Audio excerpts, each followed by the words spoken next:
নমস্কার। সুন্দর গল্পের চ্যানেলে আরেকটি সুন্দর গল্প নিয়ে আজ হাজির হলাম। গল্পের নাম বামনের বুদ্ধি। অনেক দিন আগেকার কথা। একটি গ্রামে একজন দরিদ্র ব্রাহ্মণ বাস করত।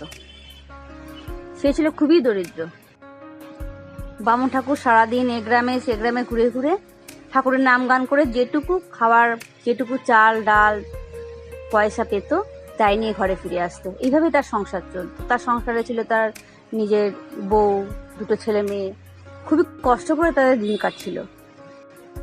একবার হলো কি, সারাদিন গ্রামে গ্রামে ঘোরার পরেও প্রতিদিন তো আর কেউ দেয় না ভিক্ষা, সেই হিসাবে এমনই কম চাল ডাল বা পয়সা পাচ্ছিল তাতে সংসার চলছিল না। ছেলেমেয়েগুলো না খেয়ে রয়েছে। এরকম অবস্থায় বামনের বউ তো খুব রেগে গিয়ে ব্রাহ্মণকে প্রচুর গালাগালি গালমন্দ করে আর কি, যে আমাদেরকে তুমি খেতে দিতে পারছো না, আমাকে সব না খেয়ে মরবো নাকি, হ্যাঁ তুমি আছো কি জন্যে, এভাবে গালাগালি করে।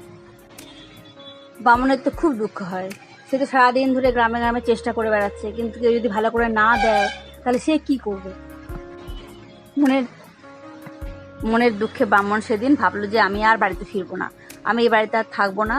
যতক্ষণ না আমার ঠিক মতো খাবার দাবার আমি জোটাতে পারছি আমি এই বাড়িতে ফিরে আসবো না।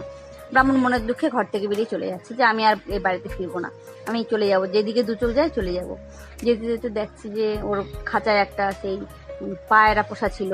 ভাবছে আমি যখন চলে যাচ্ছি একেও মুক্ত করে দেবো বলে ওই পায়রাটাকে খাঁচা থেকে নিয়ে নিজের ঝোলার মধ্যে ঢুকিয়ে নিয়ে যাচ্ছে। দেখছে বাগানের মধ্যে একটা পাকা পেঁপে রয়েছে, বেশ একটা পাকা টসটসে পেঁপে। ভাবছে যাই, পেঁপেটাকে নিয়েই সঙ্গে করে নিয়ে যাই। কোথায় চলে যাচ্ছি, কি খেয়ে থাকবো তার তো কোনো ঠিক নেই, এই পাকা পেঁপেটার সঙ্গে থাক। হ্যাঁ, যদি কখনো কিছু খেতে না পাই এটা খেয়ে তবু জীবনে কিছুক্ষণ টাইম বেঁচে থাকতে পারবো বলে পাকা পেঁপেটাও ব্যাগের মধ্যে করে নিয়ে, মানে ঝোলার মধ্যে করে নিয়ে ঠাকুরমশাই চলে গেল। যাচ্ছে সারাদিন হাঁটতে হাঁটতে হাঁটতে হাঁটতে পুরো একটা বনের মধ্যে চলে এসেছে। আর তখন পুরো বিকেল গড়িয়ে সন্ধ্যা হয়ে গেছে। বনের মধ্যে দিয়ে যেতে যেতে বামন ঠাকুর আর হাঁটতে পারছে না। সারাদিন সকাল থেকে হেঁটে হেঁটে আসছে, আর পারছে না। আর দিকে অন্ধকারও হয়ে গেছে। ঠাকুরমশাই একটা গাছতলায় বসে পড়লো। আমি আর পারছি না, যা হয় হবে, এই জঙ্গলই রাত পার হবে বলে সেই বন জঙ্গলের মধ্যেই ও নিয়ে একটা গাছতলায় বসে পড়েছে। বসতে বসতে পরে ঘুমিয়ে পড়েছে ক্লান্ত। এই জঙ্গলে থাকতো একটা ব্রহ্মদৈত্য, এটা তারই জঙ্গল। কেউ ভয়ে ওই জঙ্গলে কখনো আসতো না। ব্রহ্মদৈত্য রাত্রেবেলা তখন দেখছে যে ঠাকুরমশাই এরকম জানে না, ঠাকুরমশাই দেখছে যে একটা লোক গাছতলায় বসে আছে। ও তো খুব রেগে গেছে, আমার জঙ্গলে অন্য মানুষ কেন। তখন ও তার সামনে বিশাল শরীর, ব্রহ্মদৈত্যের বড় বড় চোখ, চোখ থেকে আগুন রয়েছে, বিশাল বড় শরীর, দাঁড়িয়ে বলছে এই তুই কে রে, তুই আমার জঙ্গলে এসেছিস, তুই কে। ঠাকুরমশাই তো তাকিয়ে দেখে বিশাল বড় একটা ব্রহ্মদৈত্য। ঠাকুরমশাই তো ভয়ে একদম কাঁপছে, ভাবছে এবার আমার থেকে আজকে এর হাতেই আমার জীবনটা শেষ। ব্রহ্মদৈত্য রেগে গিয়ে বলছি তুই আমার জঙ্গলে কেন এসেছিস, হ্যাঁ তো এত বড় সাহস, তুই আমার জঙ্গলে এসেছিস। তখন ঠাকুরমশাই ভাবছে যে এই সামনে যদি আমি এক্ষুনি আরো ভয় পেয়ে যাই তাহলে ব্রহ্মদৈত্য হয়তো আমাকে মেরেই ফেলবে। তখন ঠাকুরমশাই বলছে যে আমি এসছি কারণ আমি তোর থেকেও অনেক বেশি শক্তিমান।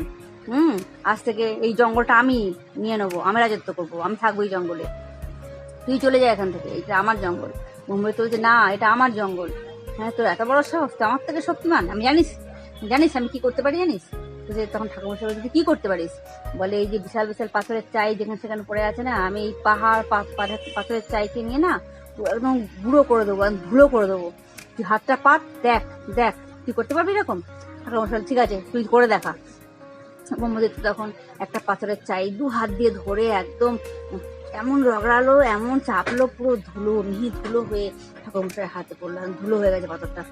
ঠাকুরমশাই ভাবছি সর্বনাশ, বিশাল শক্তিশালী, আমাকে এক চড়েই মেরে ফেলবে। জঙ্গলটা তো পুরো অন্ধকারই ছিল, শুধু ব্রহ্মদৈত্যের চোখ দুটো জ্বলছিল।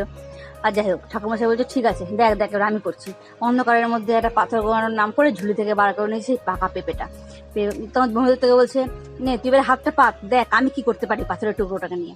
বললে পুরো পাকা পেঁপেটাকে দু হাত দিয়ে রগড়াচ্ছে, আর টস টস টস টস করে রস পড়ছে ব্রহ্মদৈত্যের হাতে। ব্রহ্মদৈত্য দেখছে জল পড়ছে। তখন ঠাকুরমশাই বলছে দেখ দেখ তুই পাথর তো গুঁড়ো করে একদম কি করে ধুলো করে দিতে পারিস, তুই কি পাথর চেপে জল বার করতে পারিস, দেখ আমি পাথরটাকে এমন চাপছি পুরো জল বেরিয়ে যাচ্ছে, পাথর চেপে জল বার করে দেখা দেখি। তাহলে পাকা পেঁপেটাকে ছুঁড়ে ফেলে দিল, যেটুকু হাতে ছিল ছালমাল। পারবি পাথর চেপে এরকম করে জল বার করতে পারবি, করে তাহলে আমাকে করে দেখা কিরকম পারিস, তুই কেমন শক্তিমান, আমার থেকে বড় শক্তিমান, তাহলে পাথর চেপে জল বার করে দেখা। এবারে ব্রহ্মদৈত্য তো পুরো অবাক হয়ে গেল যে বাপরে বাপ, পাথরটাকে আমি না গুঁড়ো করে ফেলতে পারি, একদম ধুলো করে ফেলতে পারি, কিন্তু পাথর চেপে জল বার করতে পারবো, এ তো আমি জীবনে পারবো না। এ তাহলে আমার থেকে অনেক বেশি শক্তিমান। ব্রহ্মদৈত্য একটু যেন কাবু হয়ে গেছে, ভয় পাচ্ছে যে তার মানে এ আমার থেকে বেশি শক্তিমান। তখন ব্রহ্মদৈত্য বলছে যে আচ্ছা ঠিক আছে, এটা না আমি পারলাম না, হেরে গেলাম, আমি আরেকটা জিনিস করছি, দেখ আমি পাথরটাকে এত দূরে ছুঁড়ে ফেলবো, তুই পারিস কি করে দেখা। এই না বলে ব্রহ্মদৈত্য সেই পাথরের টুকরোটাকে খুব জোর ছুঁড়ে মেরেছে। আর তখন হালকা হালকা জ্যোৎস্না ছিল, দেখছি যে পাথরের টুকরোটা অনেক দূর চলে গেল, অনেক দূর চলে গেল, গিয়ে পড়লো। এবার ঠাকুরমশাইকে তখন ব্রহ্মদৈত্য বলছে এবার তুই ছুঁড়ে ফেল দেখি তোরটা কত দূর যায়। ঠাকুরমশাই তখন বলছে আচ্ছা ঠিক আছে, দেখ আমি দেখাচ্ছি করে। ও তখন একটা পাথর টুকরো তোলার নাম করে সেই ঝোলা থেকে পায়রাটা বার করেছে।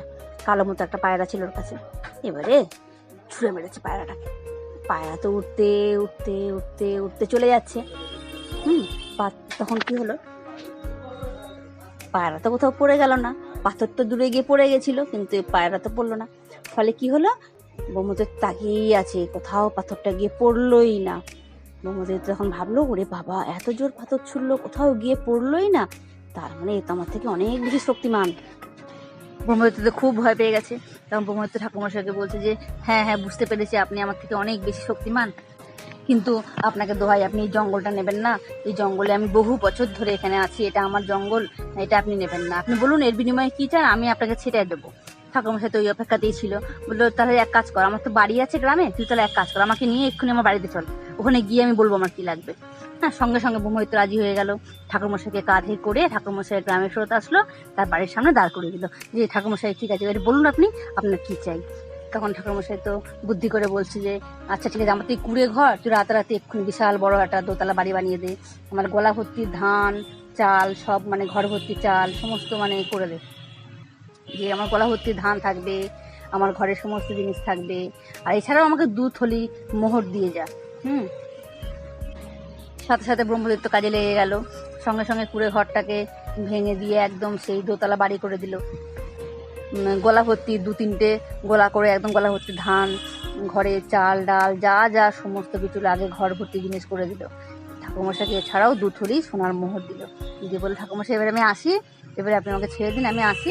ঠাকুরমশাই বললে যা, এবার চলে যা, তোর জঙ্গলে চলে যা। ব্রহ্মদৈত্য জঙ্গলে চলে গেল। ঠাকুরমশাই সেই থেকে আর কোনো অভাব রইল না, বাড়িও তৈরি হয়ে গেছে, খাবার দাবার সব ঘরে রেডি হয়ে আছে, এছাড়াও 2 থলি সোনার মোহর পেয়েছে, গলা ভর্তি ধান আছে। ঠাকুরমশাই সে থেকে আর কোনো অভাব রইল না, ছেলে মেয়ে বউকে নিয়ে খুব সুখেই সে মানে বাকি জীবনটা তার কাটলো। তাহলে আজকে এই পর্যন্ত গল্প রইল, ফিরে আসছি নেক্সট কোনো একটা সুন্দর গল্প নিয়ে। সবাই ভালো থাকবেন।